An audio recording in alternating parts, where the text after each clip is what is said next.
start with once a quarter. Once a quarter, you're going to plan a fun day, daddy day. I call them family board meetings, where I'm going to be one-on-one with each one of my children. Now you're like, oh, well, does that mean I don't spend time with them in between? No, of course not.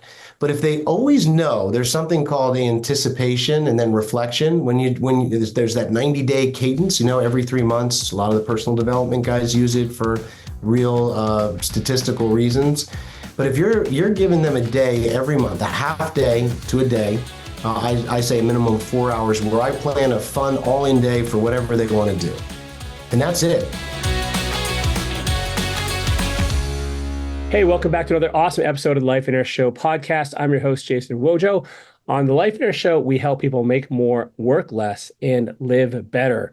We're going to focus a lot on that last one here right now. I am joined on this episode by my co-host, Polish Peter. What's up, bro? Hey, man. So good to be here and listen to this, but actually interview this particular guy. Yeah, you're not listening to it, bro. You're part of it. Yeah, I know.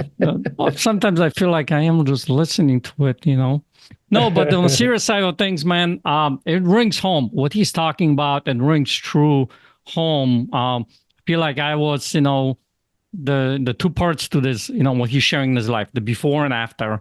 And I feel like there are some both parts on both sides of this spectrum.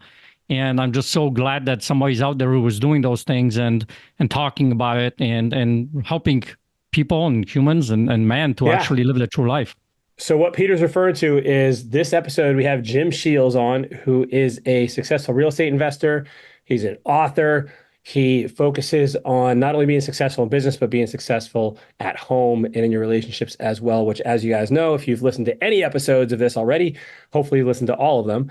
This is huge for us, right? Like, this is totally in alignment with what we teach and what we share, what we encourage people with. And so Jim has a successful business. He actually has several different businesses, mostly in the real estate niche, but he also has a mission-driven purpose, excuse me, to help people be successful in life too, not just one or the other. Like, this is the elusive thing that the entrepreneur is constantly struggling with. Like, how do you actually have both? So we get into some real tactics here, man. He shares some really, really simple, easy to implement things that I think will help everybody listening. Yeah, so he talks about different principles that he's incorporating into his life to be able to have the true family life. And towards the end of the episode, I asked him about this question, because think about it this way. If you're an entrepreneur, you're listening to this podcast, you're probably thinking that you're doing this for your family, for your wife, for your kids, or whatever it might be. And he shares his shift that happened, mindset shift that happened for him, that transformed how he does it actually, because we don't want to have the wake-up call. And that is a great kind of a way of looking at it. So I would encourage you to listen to it, break out the notepad, take notes, and actually take this stuff and incorporate it into your life, because it's going to be huge. Yeah. Here it is now. Awesome interview with Jim Sheils. Jim, what's up, man? Welcome back to the show. Like, this is awesome. We had a chance to connect here a couple weeks ago now, and I've been looking forward to this episode for a while, man. Yeah, me too. It was great. I had a great chat last time. I was looking forward to being back.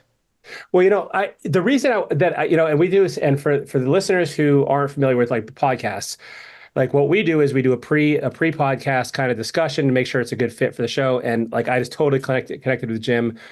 He has a lot of overlapping views, perspectives, beliefs. He's done a lot of amazing things in business, and he has this attitude of giving back.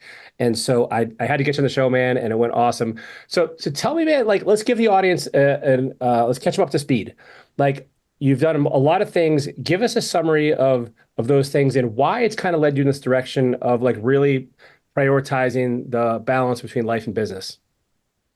Yeah, so I started as a real estate investor 25 years ago, which sounds embarrassing to say. Old, man. No, can you believe it? I hit the 5-0. It doesn't even sound. Oh, dude, high five, me too. High five. You should have just started saying that, like, I started investing when I was 7 years old. That's it, right? I was six. That's what you should have done.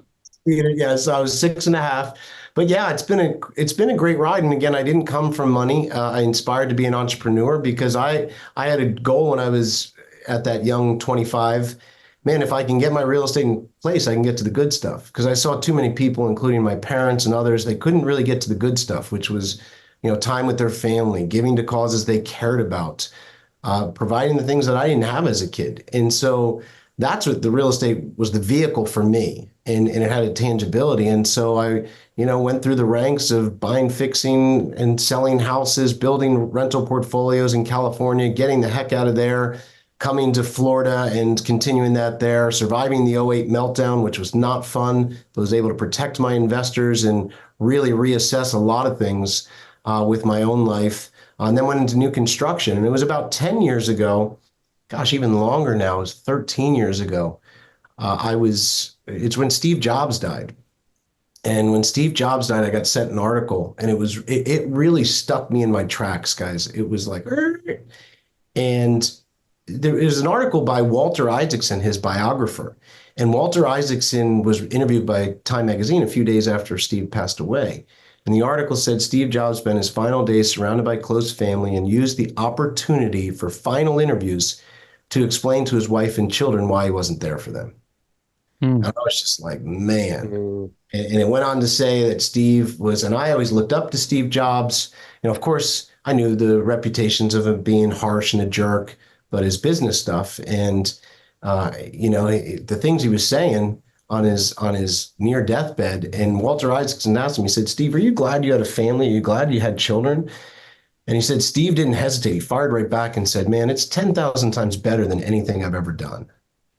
And when I heard that, and while you got to remember, if you guys remember when Steve Jobs passed away, I mean, every newspaper, news network, it had the murals and the candlelight vigils and these incredible stories, but no one was really talking about this. And it really woke me up. I mean, I remember I was sitting in my home office reading that, and it changed a lot of things. And it was a time in my life I needed to hear that message. It was 2011, and I had brought back my business from near extinction from the '08 meltdown, protected, but man, we still had scars and working through. So I'm working 2 real estate businesses.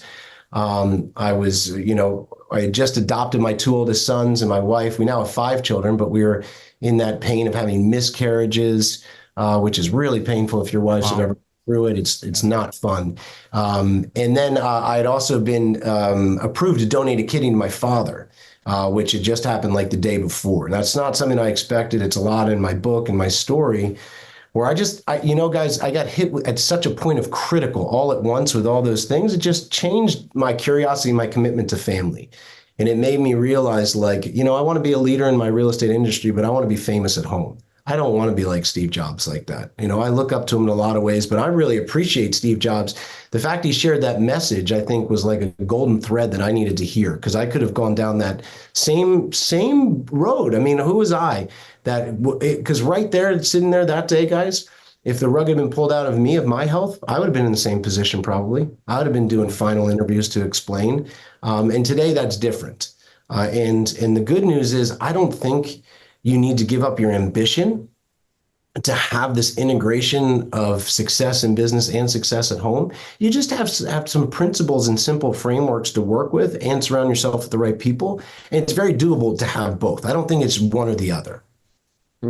So talk to me about that, man, because I think this is something that a lot of business owners, entrepreneurs, and investors, it's almost like a universal struggle where you have the allure and the seduction of business. And sometimes that's, towards the riches and the success. And other times it's away from the fear of what if, you got mouths to feed and all the pressure that comes along with that.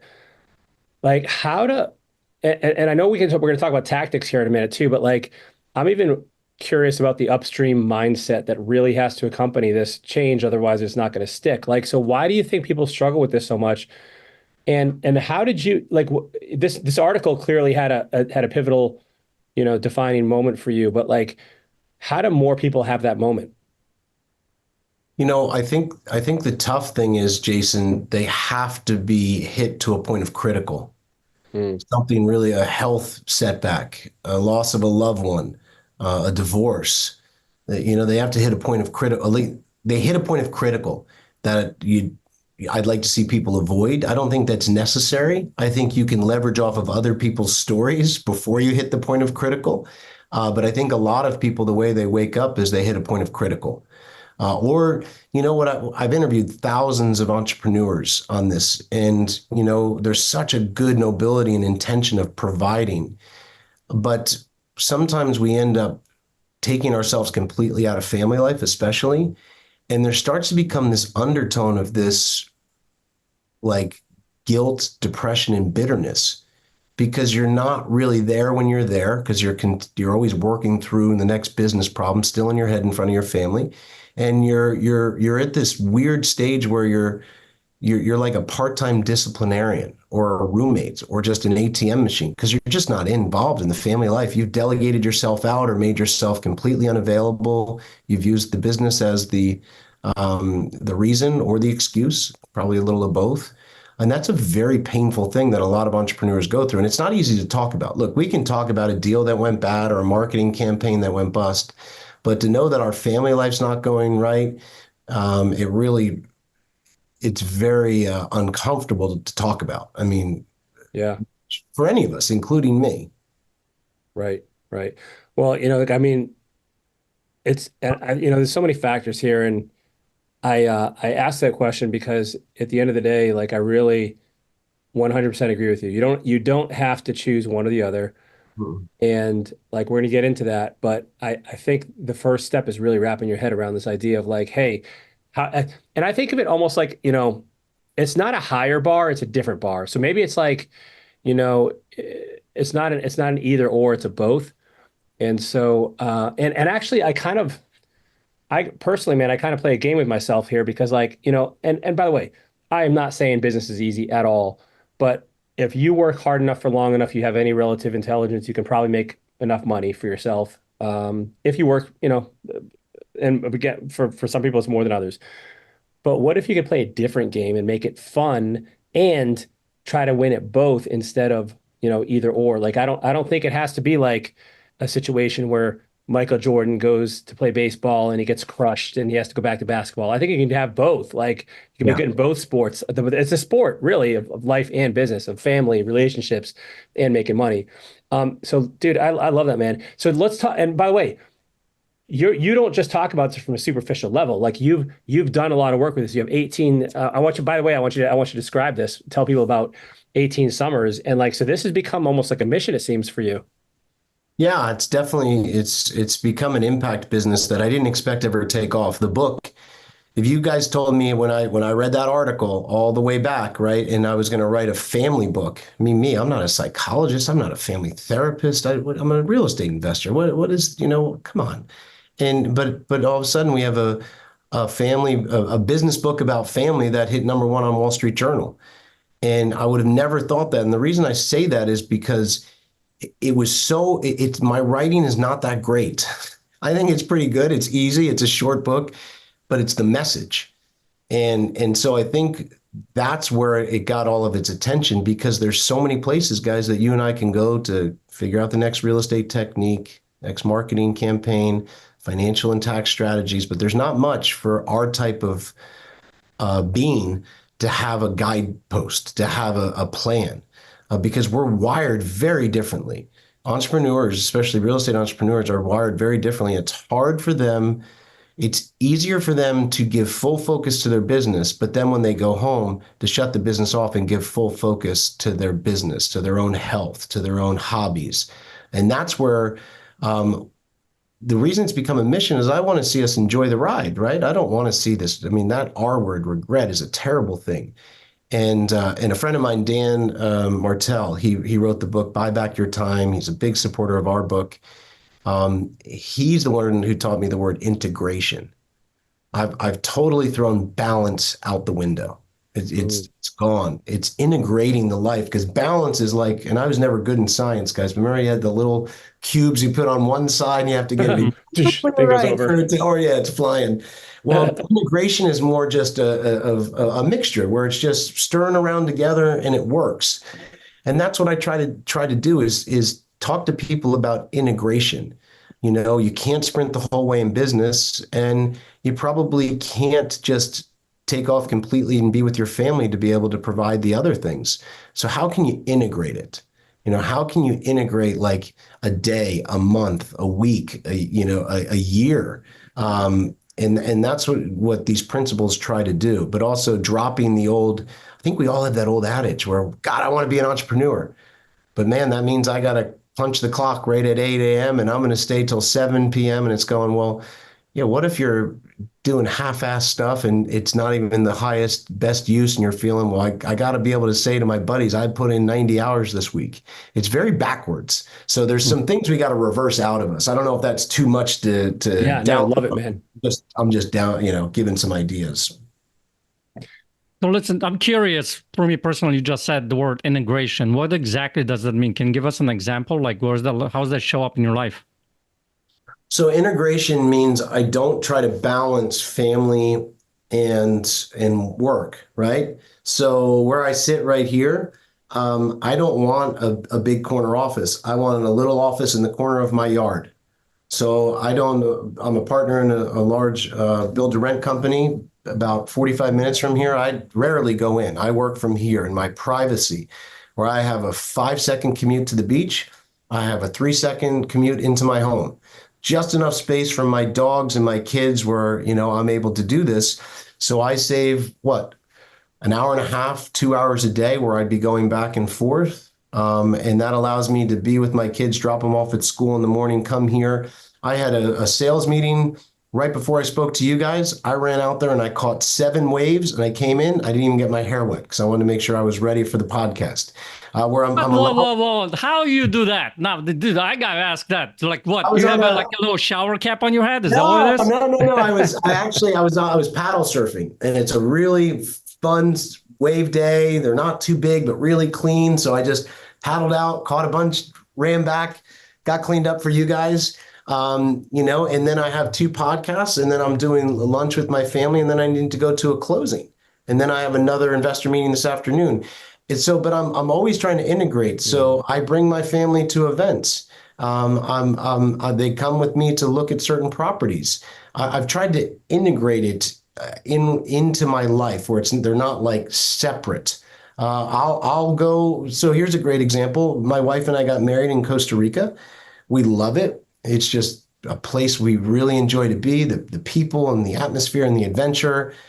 I can now go and work from Costa Rica for 6 weeks. Now the key word is I still work. I have a great shared office space, one of those like WeWork type things, but better than that.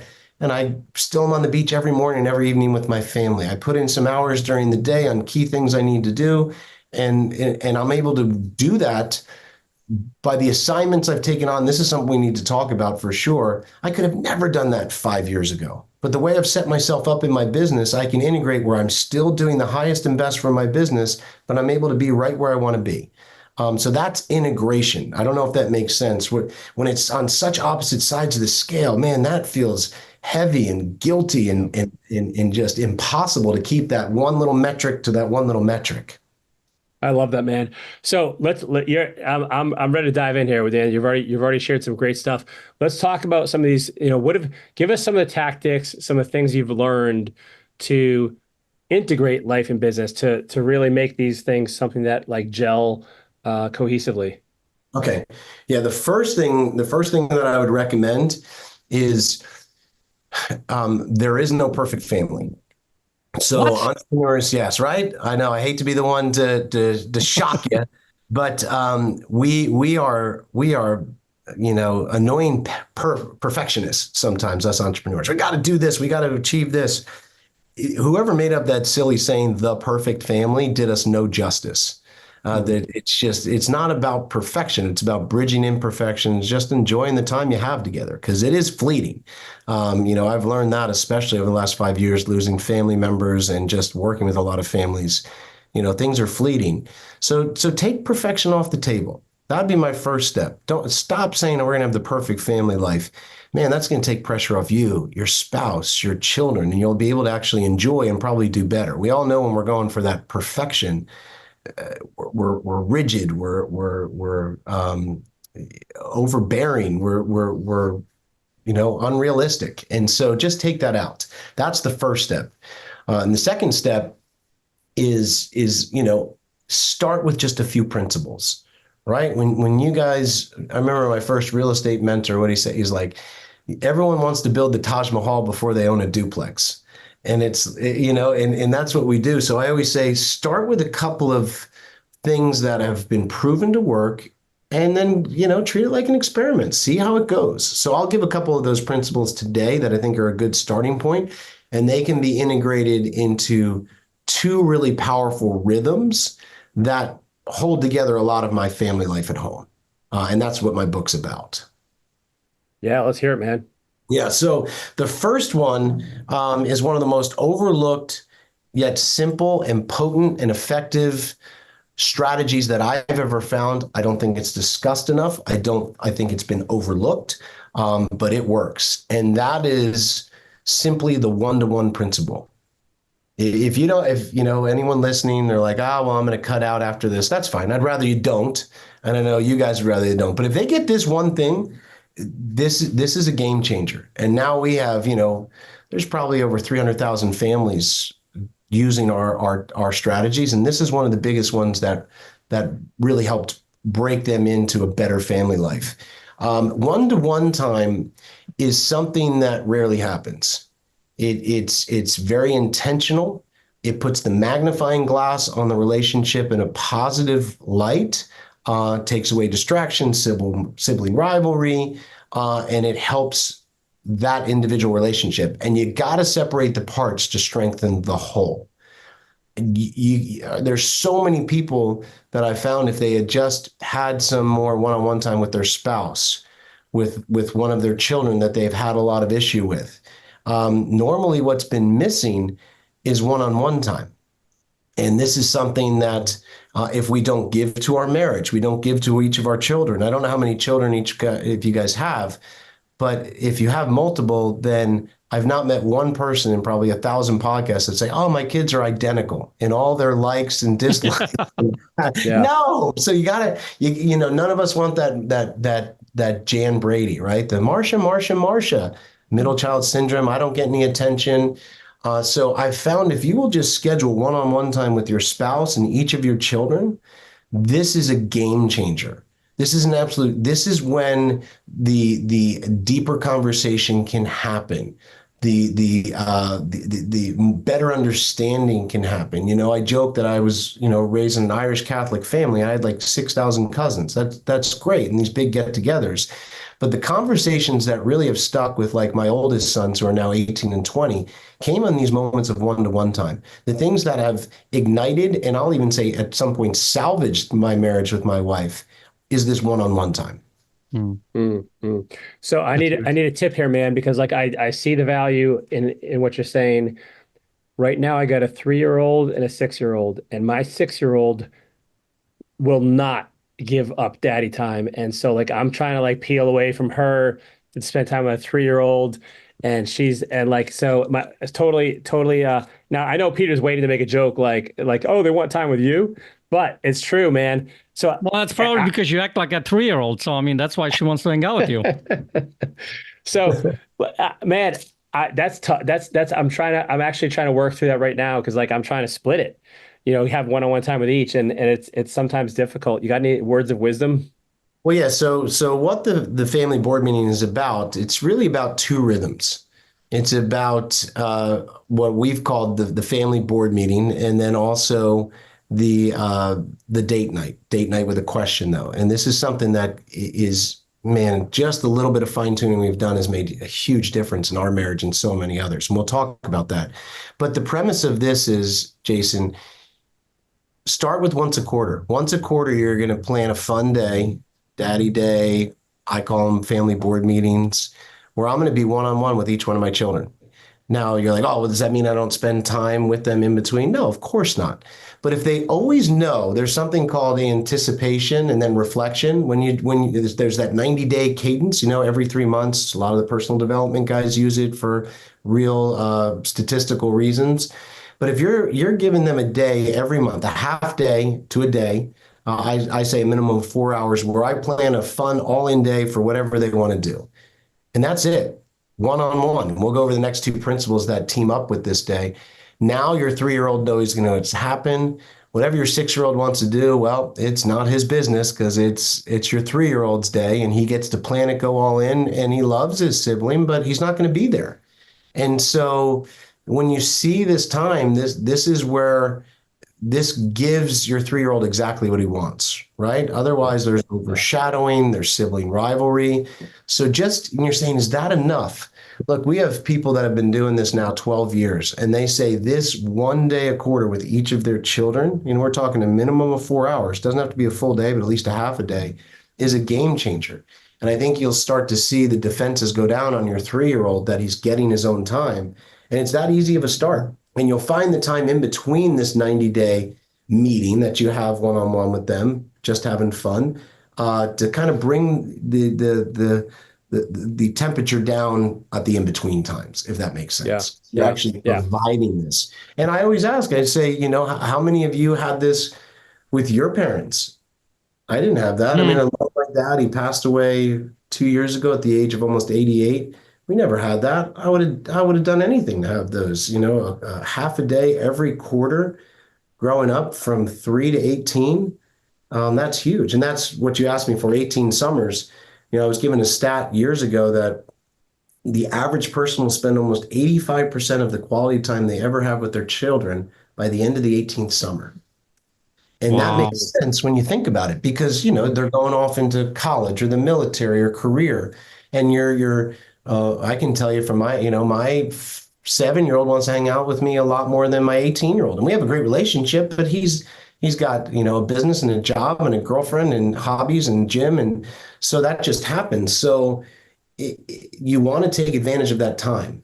And these types of things, I think, give an anchoring to the relationship, because none of us want our kids to be 18, walk out the door, and they never want to come back. And there are actually articles and epidemics going on in the US right now, where I forget how sad the stat was of kids over the age of 18 that don't talk to their parents anymore.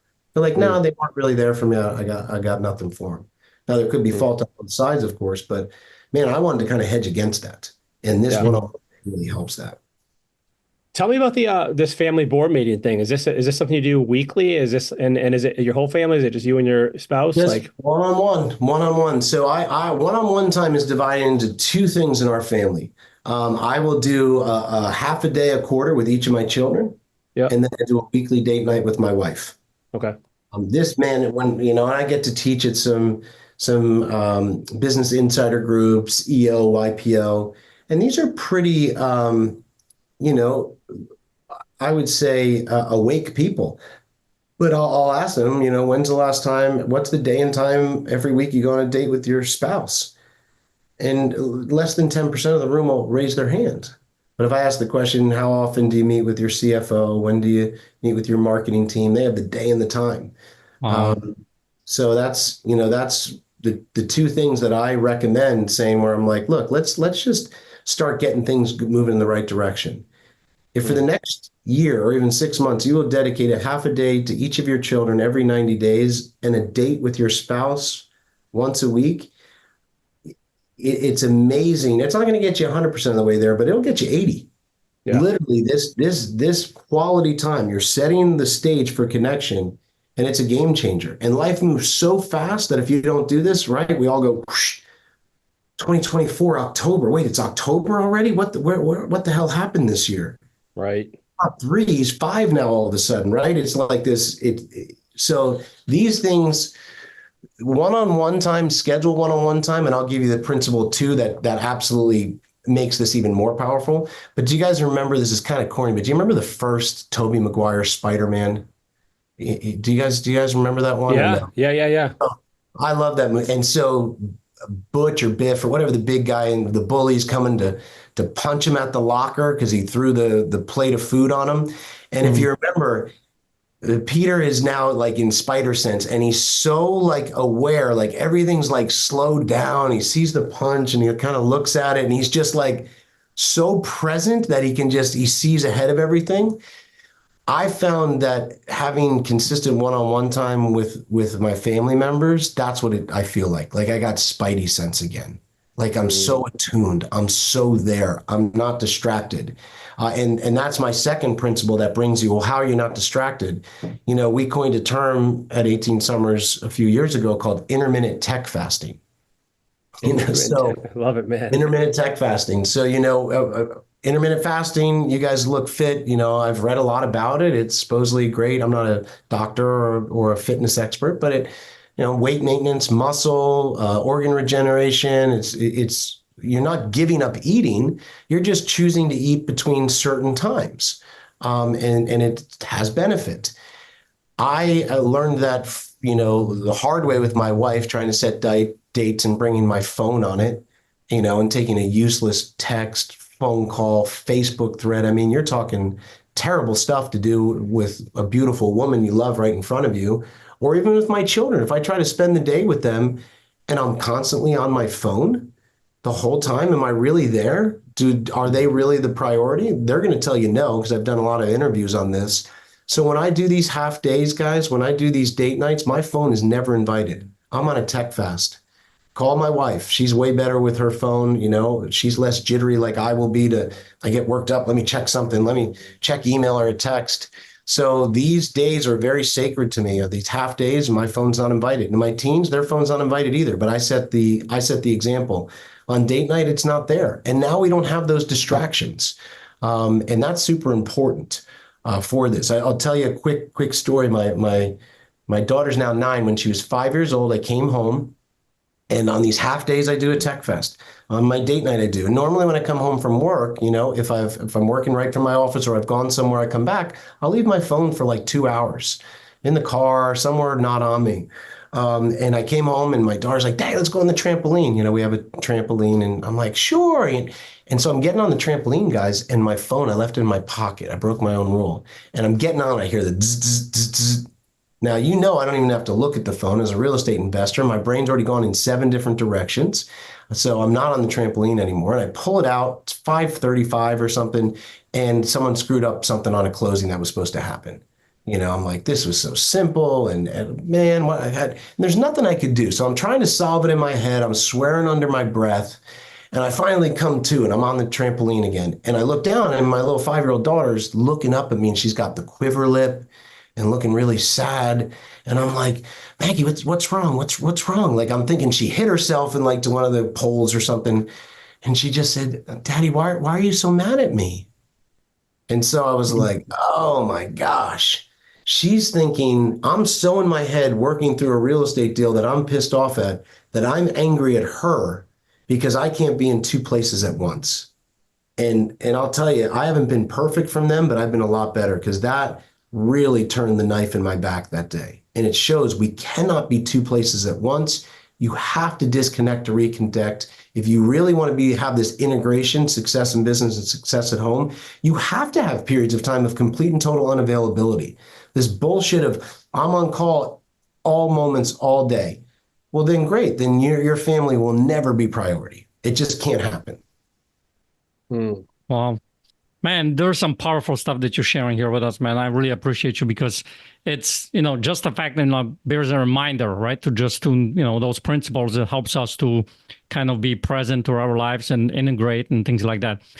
I got a question for you to kind of, like, you mentioned something in the beginning with that, book and that article that you saw with Steve Jobs. I mean, I don't know you personally, but looking at you and having conversation with you sounds to me like you're a really good man. You have a really good heart. So I would say that before that Steve Jobs, the business that you were doing, what was the reason for the business? Were you doing this for the family? Yeah, isn't that what we all say? Right. Yeah. So I was, like I said, when I've talked to different mentors, therapists, like, I'm always the poor kid looking to be a little less poor.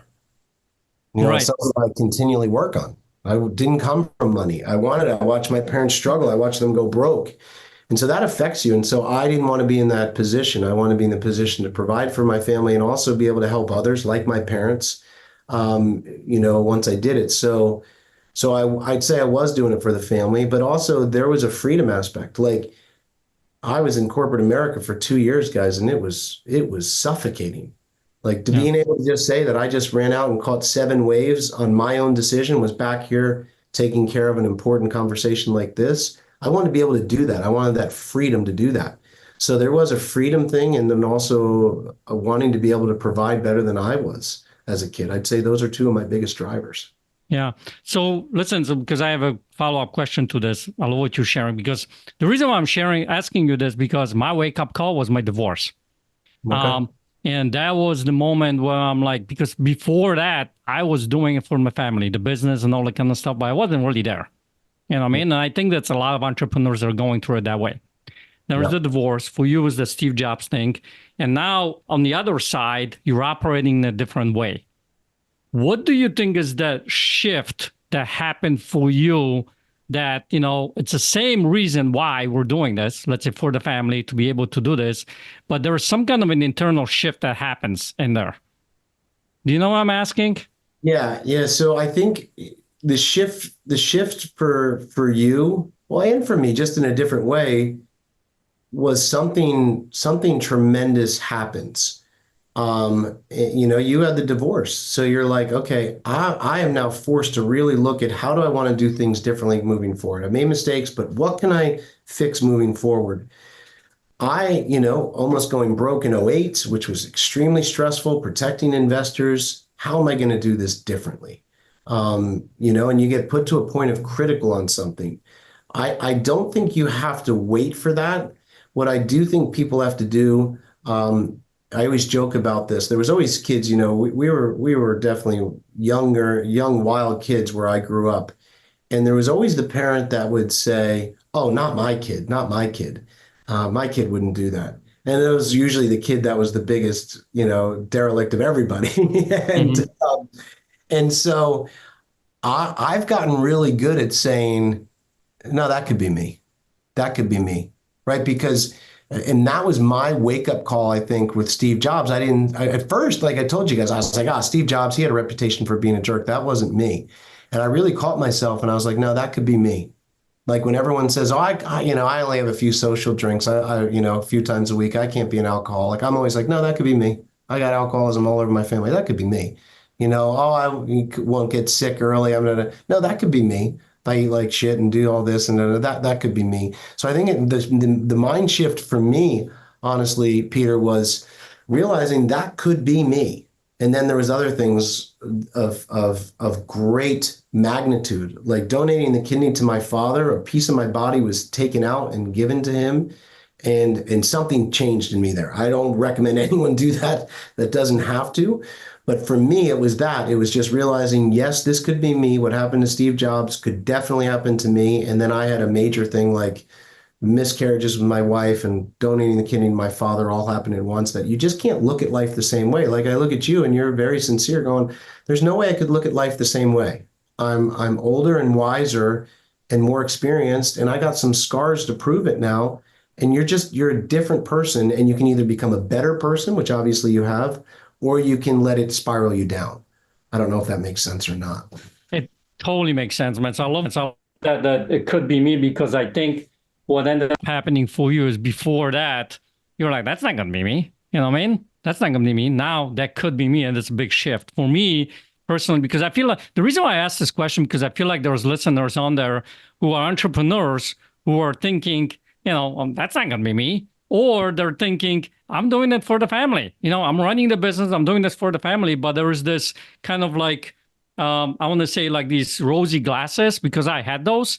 And for me, the wake up call was the divorce. And I actually look at my schedule and I'm like, where am I spending my time? And Yeah. I've realized that I was spending my time more in my business than I was doing with my family. Exactly. So those are the realizations. And I love that you said that could be me, because now it's like you are there to protect that family and that 18 summers. And I love that 18 summers, by the way, man. That's such a cool thing. So yeah, I'm done, man. Vojo, you got anything else? No, that's awesome, man. Jim, you shared some real gold here, man. Where do people learn more about what you're doing, 18 Summers, and to dive into this deeper? Yeah, I mean, you can find our book at Barnes and Nobles or on Amazon, The Family Board Meeting. It's a great, easy read, so you can learn about us from that. And also you can go to 18summers.com. You have some free downloads there to kind of help deepen a little bit of what we talked about today and see where I'm going to be and a couple of the speaking and consulting things that we do for other people. Love it. Thanks for being on the show, man. I appreciate it, guys.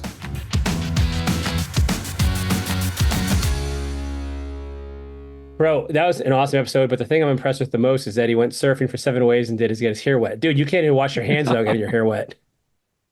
I think he was wearing a shower cap. That's all I think, Could have been, right?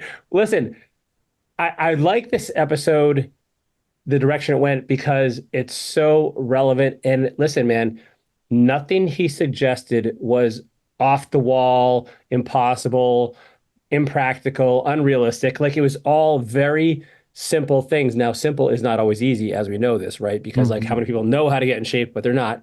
And so I love that he talked about some really simple things that we can do to enhance the quality of our life that really will help our relationships. Yeah, I mean, the simple things of just not bringing the phone, who would have ever thunk? Something so simple like that. Don't bring the phone on I'm just thinking about it, like going out to dinner with my wife, just leave the phone behind. I mean, Yeah. there's one person that communicates. I mean, yeah, that's awesome, man. I love those kind of simple little things.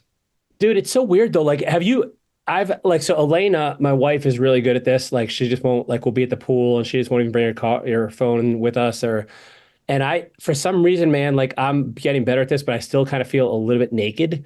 Like, it's not that I'm expecting anything important. Like, it's just a habit. Like, I'm not like, and listen, if I get a call and someone's dying, well, I'm not the person to call anyway. Like, I'm not, you know what I mean? Like, there's nothing I can Mm. do.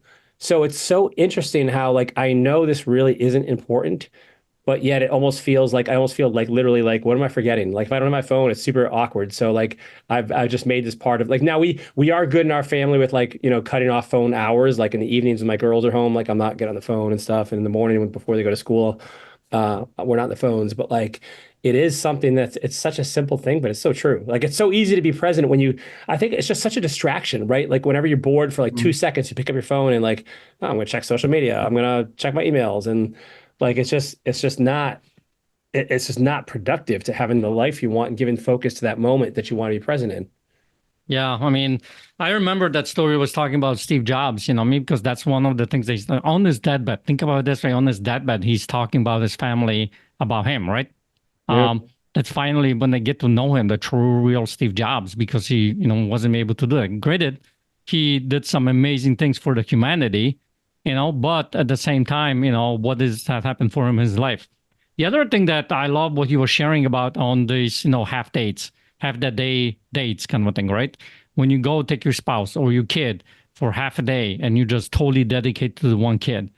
I will tell you this, man, if you are listening on this episode and you are thinking that, look, this thing is impossible. How do I do half a day? Start with an hour, complete dedicated time with an hour, 2 hours, whatever, and work your way up there. It doesn't have to be this, one, like, if I can't do 4 hours, forget it, I'm not doing it. You know what I mean? Start with Yeah. 1 hour.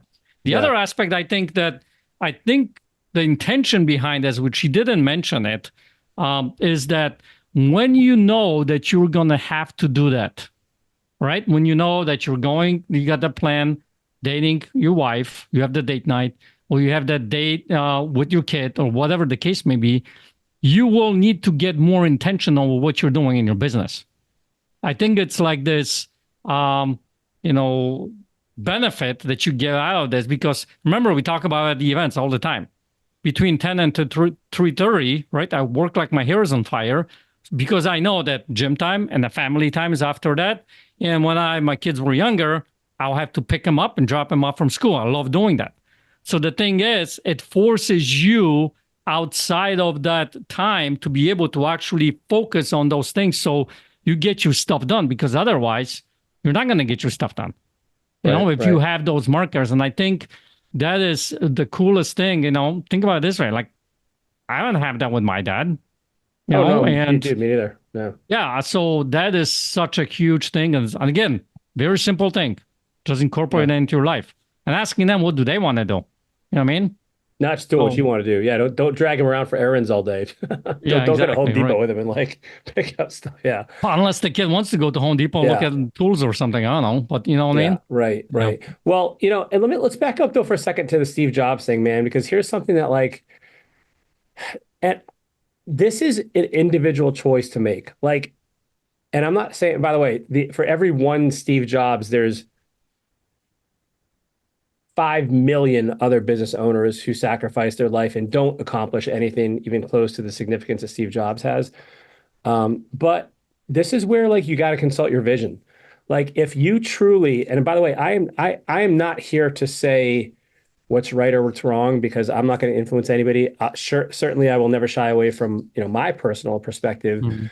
But if you really want to be the most successful person in business and you don't care about everything else, which by the way, I'd strongly encourage you to reconsider that because longitudinal studies have repeatedly shown, research has proven like people that have relationships and that have personal lives are much happier, they live longer, they're healthier.